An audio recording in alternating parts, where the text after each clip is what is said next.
Hi friends, இன்றைக்கி நம்ம இந்த வீடியோவில் என்ன பார்க்க போகிறோன்னா கொழுக்கட்டை எப்படி சூப்பராக பண்ணுறதை பார்க்க போகிறோம். வாங்க வீடியோக்குள்ளே போகலாம். இப்போ இதில் ஒரு அரிசி மாவை எடுத்து வச்சுருக்கேன். நெக்ஸ்ட் அடுப்பை பற்ற வச்சு ஒரு பாத்திரத்தில் தண்ணி ஊற்றி தண்ணியை சூடு பண்ணிக்கலாம். இப்போ அரிசி மாவில் கொஞ்சமாக உப்பு, ஓகேவா, கொஞ்சமாக உப்பும் கொஞ்சமாக நெய்யையும் நான் ஆட் பண்ணிக்கிறேன். ஏன்னா இது ரெண்டுமே நமக்கு அந்த பால்ஸ், அதாவது கொழுக்கட்டையை கரெக்டாக வரதுக்காக ஹெல்ப் பண்ணும். இப்போ இதை ஆட் பண்ணிவிட்டு ஒரு கரண்டி, நம்ம கையை யூஸ் பண்ண வேணாம், கரண்டியை யூஸ் பண்ணி ஜென்டிலாக மிக்ஸ் பண்ணிக்கோங்க. ஏன்னா ஸ்டார்டிங்லேயே நம்ம கையை போட்டுட்டோம் அப்படின்னா அது நன்மோ மாதிரி இருக்கும்.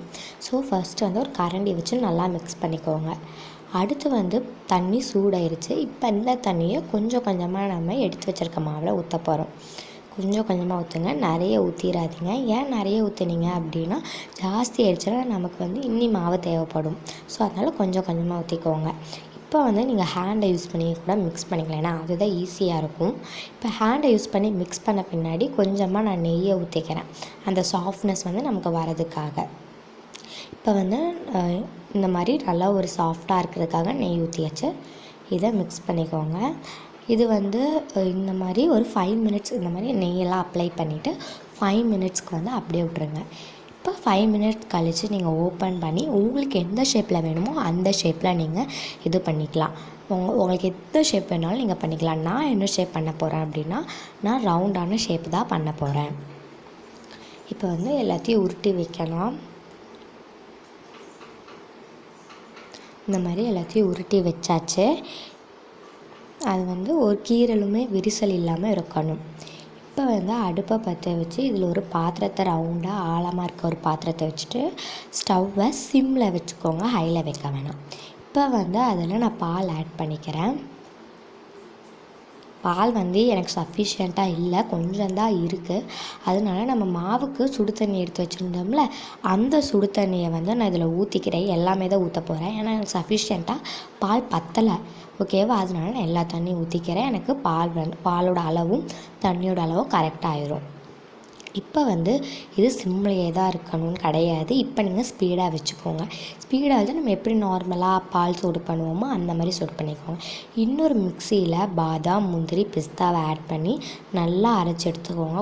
கொரப்பாக அடிக்கணும், எப்படி வேணும் உங்களுக்கு எப்படி வேணுமோ நீங்கள் அரைச்சிக்கோங்க. இப்போ நான் அரைச்சி எடுத்துட்டேன். நான் ரொம்ப பவுட்ரு மாதிரி இருக்குது, பரவாயில்ல, உங்களுக்கு எப்படி வேணுனாலும் நீங்கள் அரைச்சிக்கலாம். எப்படி பண்ணிங்கனாலும் டேஸ்ட் வைஸ் ஒரே மாதிரி தான் இருக்கும். இப்போ நான் அரைச்சி எடுத்துட்டேன். இப்போ இந்த பக்கம் பார்த்தோன்னா பால் நல்லா சூடாயிருச்சு. பால் நான் ஸ்பீடாக தான் வச்சுருக்கேன். இப்போ நீங்கள் ஒரு கரண்டி யூஸ் பண்ணி பாலை மிக்ஸ் பண்ணிக்கோங்க. ஏன்னா உங்களுக்கு அந்த பொங்கி வரும்போது கொழுக்கட்டையோட இதை நம்ம ஆட் பண்ண போகிறோம்ல, ஸோ அதனால நம்ம சும்மா பால் சூட் பண்ணுறது இல்லாமல் இந்த மாதிரி ஆட் பண்ணணும். ஒரு தடவை பால் பொங்கின பின்னாடி நீங்கள் சிம்மில் வச்சுக்கோங்க. இப்போ பால் இந்த மாதிரி வந்துடும். இப்போ நம்ம கொழுக்கட்டையை ஆட் பண்ணணும். எனக்கு ஃபஸ்ட்டு கொழுக்கட்டையை ஆட் பண்ணுறது பயமாக இருந்தது, அதனால நான் கரண்டியை யூஸ் பண்ணிக்கிட்டேன், ஓகேவா. ஃபஸ்ட்டு 3 பால் போட்டேன். அப்புறம் செகண்ட் தடவை போடும்போது எனக்கு பயம் அவ்வளோக்கா இல்லைங்கிறதுனால ஒரு பாலாக போடுறேன். நீங்கள் ஒரு பாலாக தான் போடணும். அப்படி தப்பாக 2 பால் போட்டிங்கன்னா அது ஒட்டிக்கும். ஒட்டும் போது நமக்கு அந்த கரெக்டாக அந்த பால் வேகாது. இப்போ இதை போட்டு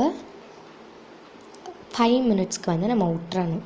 இப்போ 5 மினிட்ஸ் கழிச்சிருச்சு. இப்போ என்ன பண்ணணும் அப்படின்னா, ஸ்டவ் ஃப்ளேமில் ஸ்லோவாக தான் இருக்கணும். இப்போ 1 ஸ்பூன் ஆஃப் ஹனியை எடுத்து அதில் ஆட் பண்ணிக்கோங்க. ஆட் பண்ணிவிட்டு ஒரு கொதி வரணும் சிம்மில். ஒரு கொதி வந்தோன்னே நம்ம எடுத்து வச்சுருக்க பவுடர் எல்லாத்தையும் ஒரு ஸ்பூனாக ஆட் பண்ணிக்கோங்க.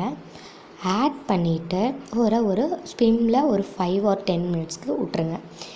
அப்புறம் 5 or 10 மினிட்ஸ் கழிச்சோன்னே இந்த மாதிரி வந்துடும். இதில் கரண்டி, அதாவது ஸ்பூன் கிடையாது, 2 கரண்டி ஆஃப் ஒயிட் சுகர் நான் ஆட் பண்ணிக்கிறேன். 2 கரண்டி ஆஃப் ஒயிட் சுகர் ஆட் பண்ண பிறகு இந்த மாதிரி வரணும். அப்புறம் ஒரு ஸ்டவ்வை நீங்கள் ஆஃப் பண்ணிவிட்டு ஒரு தடவை மிக்ஸ் பண்ணிக்கோங்க. ஏன்னா கீழே ஏதாச்சும் அடி பிடிச்சிருச்சா அப்படின்னு பார்க்குறதுக்காக. இப்போ நான் அவ்வளோதான், ஆஃப் பண்ணியாச்சு. கடைசியாக நமக்கு யம்மியான பால் கொழுக்கட்டை ரெடி.